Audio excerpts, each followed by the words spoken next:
복지라는 말을 들으면 대부분 비슷한 장면을 떠올립니다. 통장에 찍히는 숫자, 매달 들어오는 지원금, 뉴스에서 나오는 현금 지급 이야기. 그래서 자연스럽게 이런 생각이 따라옵니다. 나는 그런 복지랑은 상관없을 것 같아. 기초생활수급자만 받는 거 아니야? 나는 아직 그 정도는 아닌데. 하지만 이 생각 때문에 받을 수 있는 복지를 아예 확인조차 하지 않는 경우가 정말 많습니다. 사실 대한민국 복지는 돈만 주는 제도가 아닙니다. 병원비를 줄여주고 집 걱정을 덜어주고 매달 빠져나가는 생활비를 조용히 줄여주는 제도까지 모두 복지에 포함되어 있습니다. 오늘은 대한민국 복지를 가장 기본적인 구조부터 차분히 정리해 보려고 합니다. 복지가 헷갈리는 이유는 제도가 많아서가 아닙니다. 기준이 없다고 느껴지기 때문입니다. 어떤 건 돈을 주고 어떤 건 물건을 주고 어떤 건 요금을 깎아주는데 이걸 한 번에 정리해주는 설명을 들어본 적이 거의 없습니다. 그래서 복지는 늘 이런 말과 함께 다가옵니다. 그건 또 다른 제도예요. 이건 해당 안 되실 것 같고요. 그건 따로 신청하셔야 해요. 이러다 보면 복지는 점점 복잡한 영역이 되고 결국 이렇게 됩니다. 에이, 그냥 말자. 하지만 복지는 구조만 알면 생각보다 단순합니다. 대한민국 복지는 다음 3가지 형태로 정리할 수 있습니다. 첫 번째, 현금 복지, 두 번째, 현물 복지, 세 번째, 감면 복지. 이 3가지만 기억하셔도 앞으로 복지를 볼 때 기준이 생깁니다. 이건 돈을 주는 건가? 이건 서비스인가? 이건 생활비를 줄여주는 건가? 이 질문이 가능해집니다. 이제 각각 어떤 의미인지 하나씩 살펴보겠습니다. 현금 복지는 말 그대로 현금이 계좌로 들어오는 복지입니다. 그래서 체감이 가장 큽니다. 한 달이 지나고 통장을 확인했을 때 이번 달에도 들어왔네. 이렇게 바로 느껴집니다. 대표적인 현금 복지는 다음과 같습니다. 기초생활보장 생계급여, 기초연금, 장애인연금, 아동수당, 근로장려금, 자녀장려금, 긴급복지 생계비. 이 복지들의 공통점은 명확합니다. 조건이 있습니다. 나이만 맞는다고 신청했다고 무조건 받을 수 있는 건 아닙니다. 소득, 재산, 함께 사는 가족 구성까지 모두 종합해서 판단합니다.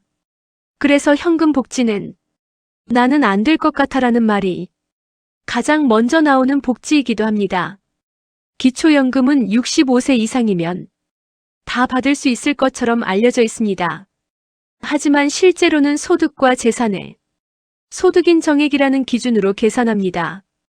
그래서 같은 나이여도 받는 사람이 있고 못 받는 사람이 있습니다. 기초생활보장 생계급여도 비슷합니다. 월급이 없다고 자동으로 되는 제도가 아닙니다. 재산이 있는지 부채는 있는지 같이 사는 가족은 누구인지까지 모두 함께 봅니다.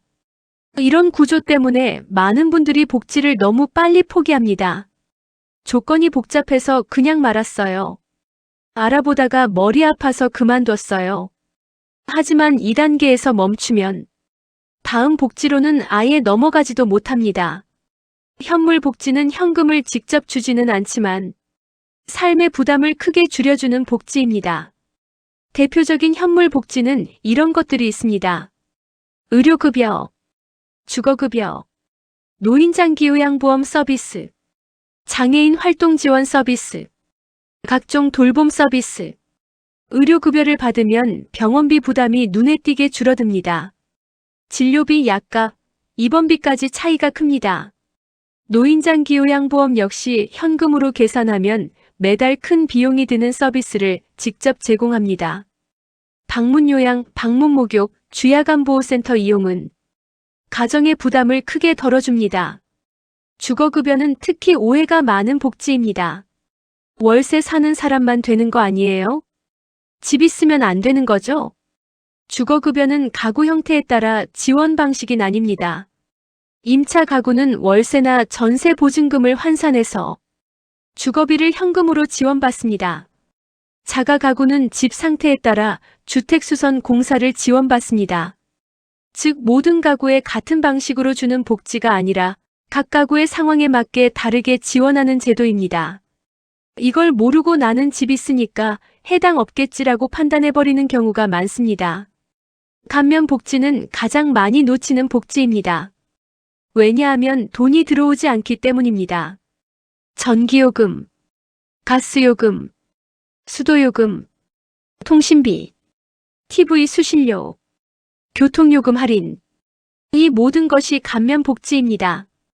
특징은 분명합니다. 신청하지 않으면 그냥 지나갑니다.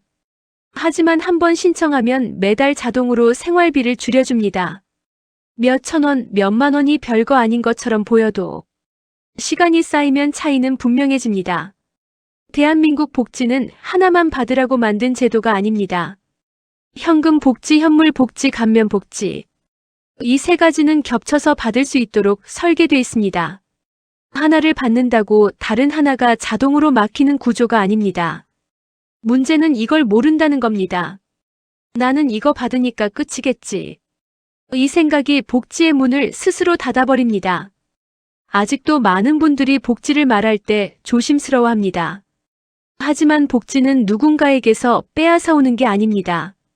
이미 제도로 정해져 있고 조건에 맞으면 신청한 사람이 받도록 설계되어 있습니다. 복지는 시혜가 아니라 권리에 가까운 제도입니다. 그리고 권리는 알고 있는 사람이 행사할 수 있습니다. 오늘 이야기의 핵심은 아주 단순합니다. 대한민국 복지는 세 가지로 나뉩니다. 현금 복지, 현물 복지, 감면 복지. 이 중 하나라도 해당된다면 이미 복지와 연결돼 있는 겁니다. 나는 해당 없겠지라는 생각 대신 한 번만 확인해 볼까? 이 질문 하나면 충분합니다. 복지는 생각보다 우리 삶 가까이에 있습니다. 오늘 영상이 도움이 되셨다면 구독과 좋아요로 많은 분들에게 정보가 전해질 수 있도록 도와주세요. 영상 내용을 글로 보고 싶으시다면 아래 설명란을 클릭해 주세요. 앞으로도 알기 쉽고 믿을 수 있는 복지 정보로 다시 찾아뵙겠습니다. 시청해 주셔서 감사합니다.